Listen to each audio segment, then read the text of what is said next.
이번에는 특권에 관한 이야기를 좀 했으면 좋겠는데 특권이라고 하는 게 있습니다. privilege 영어로 그러는데 영어로 privilege라고 그러는데 그럼 privilege라고 하는 것은 무엇인가?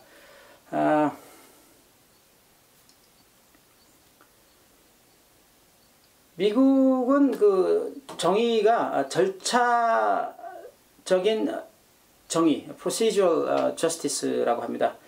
기본적으로 어떤 절차가 정의로우면, 올바르면은 궁극적으로 우리는 정의에 도달할 수 있을 것이다. 그러니까 어떤 것들이 법에 의해서 확실히 설정이 되고 그 설정된 내용에 따라서 그 법에 따라서 어떠한 일정의 과정이 지나간다면은 결국적으로 그 과정의 끝에는 정의가 있을 것이다 라고 믿는 것이 procedural justice입니다. 절차상의 정의라고 하는데 절차적인 정의라고 죄송합니다. 절차적인 정의라고 하는데 여하튼 간에 이러한 procedural justice 중에 하나가 privilege라고 하는 이야기가 있습니다. 특권이 되는데 물론 이제 특권이라고 하는 게 여러 가지 특권들이 있겠는데 제가 오늘 말씀드리고 싶은 특권은 변호사와 의뢰인과의 소통에 관한 특권입니다. 영어로 communication between the client and the attorney. 그것을 보고 이제 privilege라고 하는데 의뢰인하고 변호인하고 사이에 커뮤니케이션은 보호가 됩니다. 보호가 된다는 얘기가 무슨 얘기냐면은 그 누구도 그 내용을 에 대한 발설을 요구할 수가 없다는 것이죠. 예를 들어서 형사입니다. 형사 사건에 있어서 내가 이제 그 피의자인데 내가 나의 변호사를 만나서 내 변호사에게 사실은 뭐 그 사람이 나를 너무 격분을 시켜서 화를 나게 만들어갖고서 칼로 그냥 팍 살짝 겁만 준다고 그랬는데 그게 그 사람이 앞으로 달려오는 바람에 배에 싹 들어갔다. 배에 칼이. 그래서 칼을 다시 빼보니까 그때 피가 같이 따라 나오는데 어쩔 줄 몰라갖고서 이거 어쩌 하는데 이 사람이 넘어지면서 뭐 탁자에 머리를 부닥쳐서 머리 혼절을 하더니 그 다음에는 시간이 지나니까 죽었다. 나는 그 사람을 바라보다가 어쩔 줄을 몰라갖고서 엉겁결에 그냥 나왔는데 나오면서 보니까 나중에 칼이 내 손에 들려있더라. 그래서 나는 그 칼을 갖다가 어디 뭐 쓰레기통에 버렸다. 그렇게 내가 이제 우리 변호사한테 얘기했단 말이죠. 자, 그러면 내가 이 변호사한테 내가 사람을 왜 죽였는지, 내가 죽였다는 사실, 그리고 어떻게 그 사람이 죽었는지, 또 그 흉기는 어떻게 했는지 등등에 대해서 다 이야기를 했는데, 만약 변호사하고 이 피의자 간에, 그러니까 피의자는 의뢰인입니다. 이 상황에서 간에 있었던 그 소통이 제3자에게 또는 법원에게 꼭 그 내용을 알려줘야만 한다면은 세상에 그 어떤 피의자가 또는 그 의뢰인이 변호사에게 모든 내용을 다 이야기를 하겠습니까? 그렇죠? 그러니까 원활하게 변호인하고 의뢰인 사이에 소통을 허용하기 위해서는 특권이라고 하는 것을 만듭니다. 그런 장치를 만드는데 그 특권이라고 하는 것은 이 두 사람 사이에서 오간 이야기에 대해서는 특권으로 보호하기 때문에 그 누구도 발설하도록 요구할 수가 없다. 그게 이제 특권이 되는 건데 프리빌리지가 되는 건데 그것이 이제 나중에는 뭐 부부간의 특권이라든가 아니면 환자와 의사 간의 특권 뭐 그런 식으로 갖고서 특권의 개념이 점점 늘어나긴 합니다. 여하튼 간에 여기서 중요한 것은 나하고 변호사하고 나눈 이야기에 대한 특권인데 그러면 특권이 보호가 된다고 하는 것은 이제 이해를 하셨죠. 그럼 어떻게 보호가 되는 것입니까? 자, 예를 들어서 내가 데포지션에 갔다. 데포지션에 가갖고서 딱 앉아갖고서 내가 증인으로 앉아있는데, 이제 민사소송입니다. 민사소송에서. 그러면 당신은 당신 변호사하고 무슨 이야기를 했냐? 아니면 당신은 당신 변호사하고 1, 2, 3 특허에 관한 어떤 이야기를 나눴느냐? 아니면 당신은 당신 변호사하고 만나서 어제 무슨 이야기를 했느냐? 등등에 관한 것을 물어본다면은 이것은 분명히 특권으로 보호되는 내용에 대한 발설, 언급을 요구를 하는 거죠. 그러니까 당신은 왜 나하고 변호사하고 일어난 일에 대해서 자꾸 물어보느냐? 이것은 특권이다. 그렇죠? 특권에 속하는 부분이기 때문에 나는 발설할 필요가 없단 말이지. 하지만 그렇다 그래갖고서 증인 입장에서는 이거 뭐 나는 이야기하기 싫겠다 뭐 그렇게 할 필요 없는 거란 얘기죠. 그냥 딱 앉아서 뜸을 좀 들이고 있어주면 옆에 있는 변호사가 우리 방어 변호사가 잠깐 방어 변호사가 왼쪽에 앉아있죠. 방어 변호사가 왼쪽에 앉아갖고서 방어 변호사가 얘기를 하겠지. Objection calls for privileged communication between the client and the attorney. I instruct the witness not to answer. 이의제기한다. 당신은 지금 나하고 당신은 지금 의뢰인하고 변호사 사이에 있었던 내밀한 소통에 대해서 발설을 요구하고 있다. 그렇기 때문에 나는 증인에게 답변을 하지 말도록 지시를 내리겠다. 그 중요한 내용이 또 instruct the witness not to answer. witness를 갖다가 증인에게 답변하지 말라고 그렇게 지시를 하는 겁니다. 그러면은 물론 이제 공격 변호사가 늘 물어봅니다. 이 증인에게 Are you going to follow the instruction of your attorney? 당신의 변호사의 지시를 따르겠느냐? 그럼 증인은 물론 yes 그래야겠죠. 왜냐하면은 어떤 식으로 됐든 내가 변호사하고 무슨 이야기를 했는지 저쪽에서 알 권리도 없고 내가 발설할 의무도 없기 때문입니다. 그리고 문제는 만약에 내가 이러한 특권에 대해서 특권을 행사를 하지 않고 무슨 이야기를 했는지 이야기를 한다면 그때부터 특권이 깨어지는 겁니다. 특권이라고 하는 것은 단단한 어떤 외벽이 있는 달걀 같은 거예요. 딱 보호가 되었고 그 안에 있는 것은 다 보호가 되는데 한번 딱 깨주면 조금이라도 깨주면 그때부터는 특권이 완전히 조개집니다. 그때부터는 변호사하고 무슨 이야기를 했는지 어떤 이야기를 했는지 그 사람 변호사가 당신에게 무슨 얘기했는지 당신은 변호사에게 무슨 얘기했는지 그것에 대해서 서로 어떠한 다른 이야기들이 오갔는지 그런 부분들에 대한 발설을 요구하게 되고 그때부터는 더 이상 특권을 주장할 수가 없기 때문에 발설을 해야만 합니다. 알려줘야 됩니다. 그렇기 때문에 특권을 보호를 해야 돼. 의뢰인하고 변호인 사이에 어떤 이야기가 오고 갔는지. 자, 그러면은 특권으로 보호해야 되는 내용들을 한번 생각해 봅시다.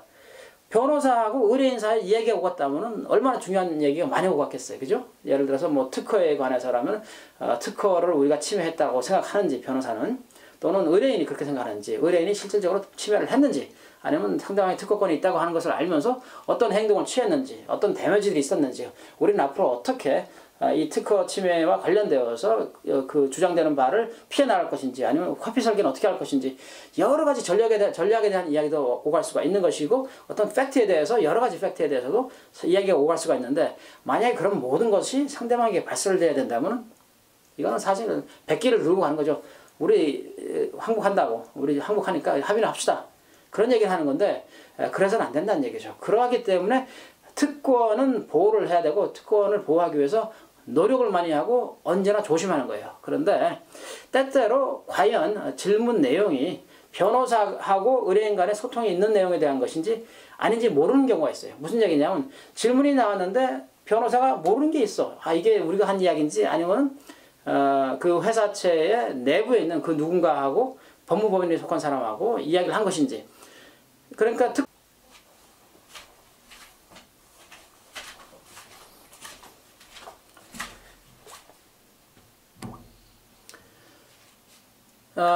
비디오 클립이 중간에 좀 끊겼습니다.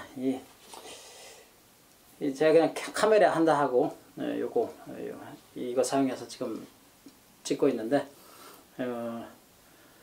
비디오 편집은 마이크로소프트에서 나오는 그 비디오 편집하는 무비 메이커 그 프리웨어죠.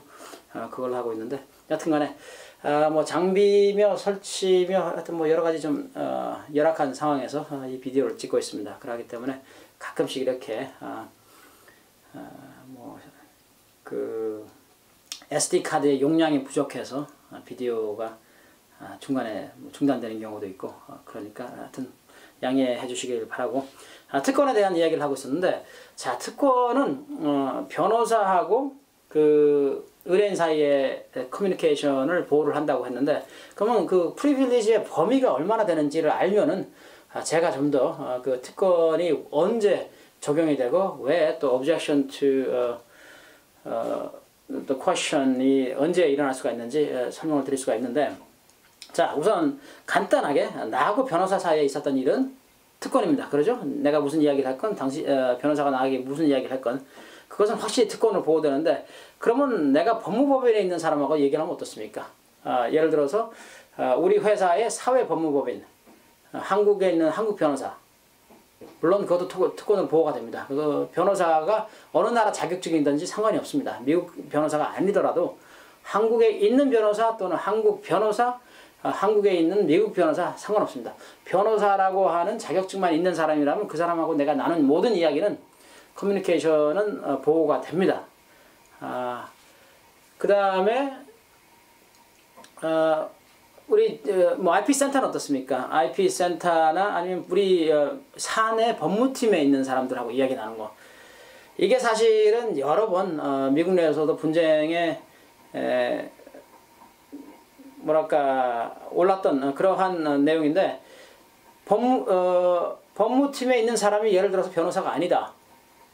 그럼 왜 그 커뮤니케이션을 보호를 해주냐 이거죠.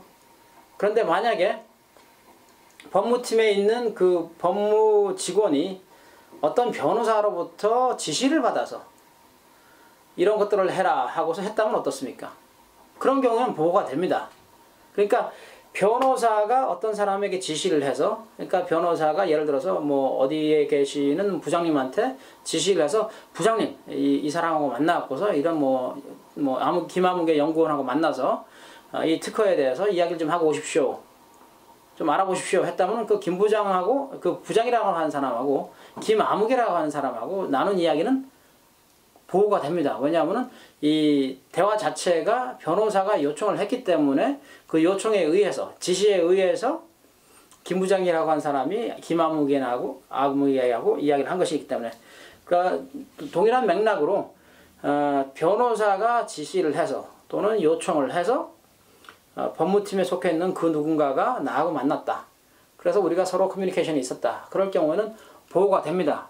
변호사의 지시에 의해서 일하는 것이기 때문에 그런데 만약에 변호사의 지시가 없이 그냥 법무팀에서 법무 업무의 일환으로서 나하고 이야기를 했다. 이 부분은 사실 아직까지도 그레이 에리어입니다. 정확하게 이것이 보호가 돼야 되는지 아닌지.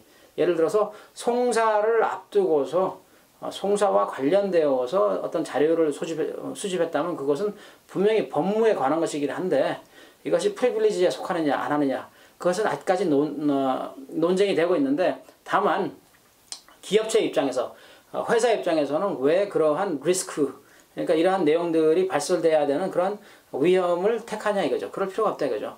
그냥 법무팀에 변호사가 하나 정도가 있으면 돼요. 또는 물론 이제 그 변호사라고 하는 것이 뭐 하급 직원이면 곤란하죠. 그래서 변호사가 누군가에게 지시를 내릴 수 있는 위치 요청을 해도 그것이 이제 지시로 받아들여질 수 있는 그런 위치에 있는 사람이면 좋겠죠. 그래서 법무팀의 팀장 정도 아니면 법무팀에서 팀장의 조언을 해주는 사람.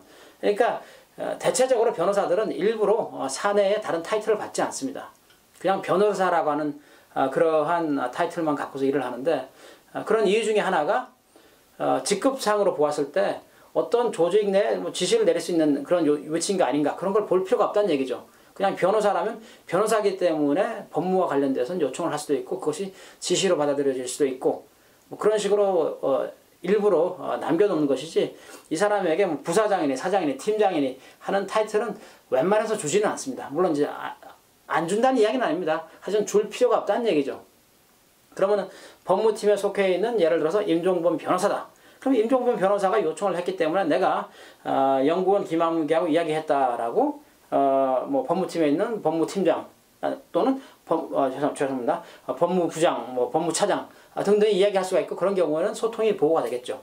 그게 바로 프리빌리지입니다. 그래서 프리빌리지의 묘용은 사실은 회사에서 일어나는 많은 일들을 프리빌리지를 통해서 보호할 수 있게 하기 위해서. 그러니까 미국 내의 많은 회사들은 그렇게 사용을 합니다. 이미.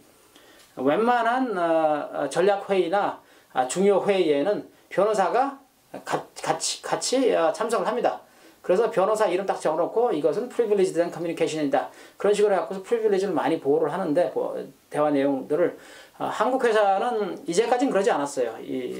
예전에는 우선 변호사들의 숫자도 많지 않았고 한국 국내에 그리고 뭐 이러한 어떤 각 회사의 미팅에 일일이 참석시킬 만한 그러한 여력도 없었고 또 거기 참석한다 그래갖고서 그만한 대우를 해줄 수 있는 상황도 아니었고 그랬는데 이제 자꾸 이제 국제 시장에서 미국 회사들하고 마찰이 생기면서 또한 뭐 USITC니 미국의 연방 지법인이 등등해서 계속 소송이 일어나면서 이러한 전략 회의에서 있었던 내용들의 소통은 보호할 필요가 있다. 그리고 보호하기 가장 좋은 방법은 프리빌리지다 라고 하는 것을 알게 되면서 좀 더 많은 변호사들이 회사에서 일을 하게 됩니다. 그래서 그 재밌는 통계가 사실은 미국 같은 경우는 대부분의 변호사, 그러니까 10명에서 그러니까 10 중에 9명은 법원에 가본 적이 없는 사람들이에요. 재판을 해본 적이 없는 사람입니다. 그러니까 겨우 10명에 1명 정도? 뭐 정확한 통계는 아닙니다만 제 기억으로는 그렇게 뭐 법원에 가서 재판도 하고 변론도 하는 것으로 그렇게 알려졌습니까? 대부분의 미국의 변호사들은 회사에 소속되거나 뭐 어떤 그 곳에 소속이 되어서 이런 식으로 프리빌리지를 관리를 해주는 역할을 한다든가 아니면 트랜잭셔널이라 그래서 회사와 회사 간의 거래, 뭐 회사와 개인 간의 거래, 여하튼간에 거래를 도와주는 그런 뭐 일을 합니다. 뭐 무역하는 데서도 그렇고 계약서를 만드는 데서 있어도 그렇고 그런 일들을 주로 많이 하고 실질적으로 법원에 나와서 또는 뭐 재판에 임해서 그들의 역할을 하는 경우는 많지는 않습니다. 여하튼간에 자 프리빌리지로 다시 돌아가서 그러면 프리빌리지를 위트니스에게 어떻게 적용을 시키냐? 공격하는 변호사, 질문하는 변호사가 뭔가 물어봤습니다. 무엇을 물어봤냐? 예를 들어서, 이게, 007 특허에 관해서, 법무팀에 누군가하고 이야기를 한 적이 있느냐? 그러면은, objection. 이의 제기를 할 수가 있겠죠. This may call for privileged communication with, between a client and attorney. I instruct the witness to answer yes or no. only and not to reveal any privileged communication. 뭐 그런 식으로 주의를 줄 수가 있고 아니면은 just a second objection.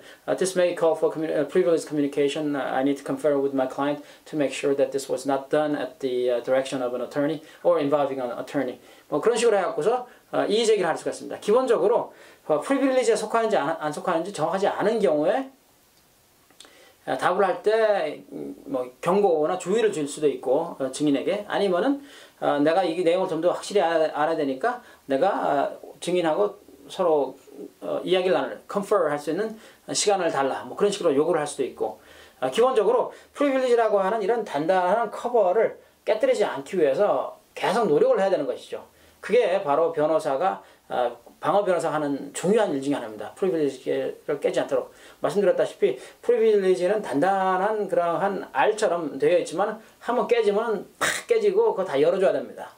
상당히 상당히 불리한 상황이 될 수가 있기 때문에 프리빌리지를 계속해서 주장을 하고 그래서 프리빌리지로 커뮤니케이션을 보호를 할 필요가 있는 것이죠. 우선 이것으로 프리빌리지에 대한 이야기를 일단락을 하고 나중에 다른 비디오 클립에서 또 프리빌리지에 관한 이야기는 자주 언급될 것으로 저는 기대를 합니다.